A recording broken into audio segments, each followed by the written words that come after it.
Welcome to podcast 3, entitled Recognizing Your Roadblocks. And again, all of our podcasts are based on our book, Marriage on the Mend. And what we're going to talk about in this podcast is in chapter 2.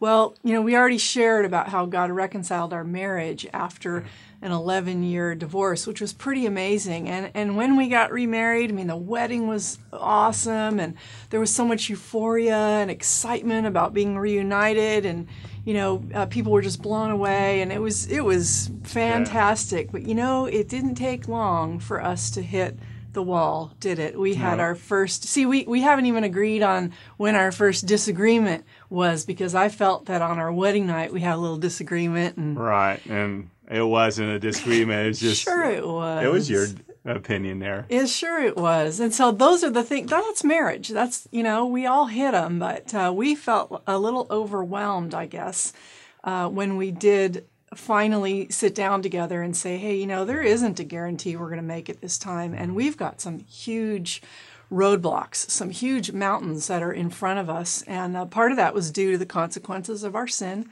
and our separation. But man, we were hitting financial things and, different ways of communicating. And it just seemed really overwhelming, didn't it? Yes, it did. So what did we do? Well, what happened is that we're about less than 2 weeks into our marriage, maybe even about a week, is from what Penny says. Yeah. And anyway, the bottom line is that we knew we had some really problems, some mountains in our lives.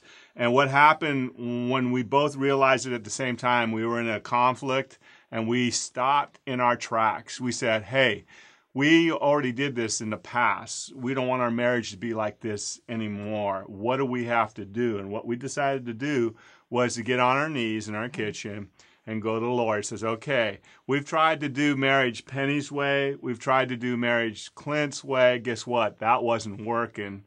So, Lord, how do we do it your way? And so what we did, we sat down after we prayed at the kitchen table, and we started writing out all the mountains, all the things that were a division between the two of us. And when I remarried Penny, I brought a lot of financial burden. I had IRS taxes. I had a house I hadn't sold.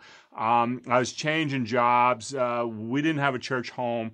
There was all kinds of things. So Penny and I, we just started putting them down. It might have taken us about an hour or two to sit down there. And we came up with 10 roadblocks that were creating the problems. And when we realized that, we laid it at the Lord's feet after writing the list and say, Lord, okay, will you help us figure out how to get over each one of these mountains? We did, and I have the actual piece of paper that we've saved it, because it was really a monumental decision that we agreed we were going to pray over these roadblocks at least once a week together. And you'll see, the actual list came up there on the screen. this was the reality of what we were facing. Yeah. And so that's what we did. We just prayed over the list. We prayed over the roadblocks and asked God, for his help. And I'll tell you, in a matter of a year, didn't he? He was just chipping away at these, and he had completely answered and cleared away those mountains. But what was even more important, what we noticed, was what he was doing in our hearts,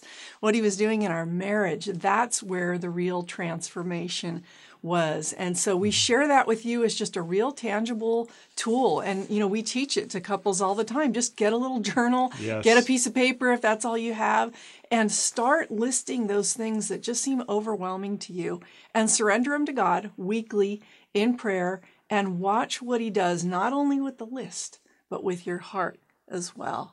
And as we continue in these podcasts, we'll share more of the tools that God gave us to deal with. And on our website, right, Clint? Well, the thing about it is that we want to make sure that you understand, if you don't write down these roadblocks, you won't even know how to start attacking them, and you have to go with the Lord. So next week in our podcast, what we want to do is we want to help you develop standards in your marriage. And like Penny said, there's all kinds of different standards, and we're going to talk about that next week. But what we want you to do, and remember that if you want to get a hold of our Marriage on the Mend book, you can go to our website at www.inverseministry.org. And we just want you to know that we'll be praying for you, and thank you for tuning in.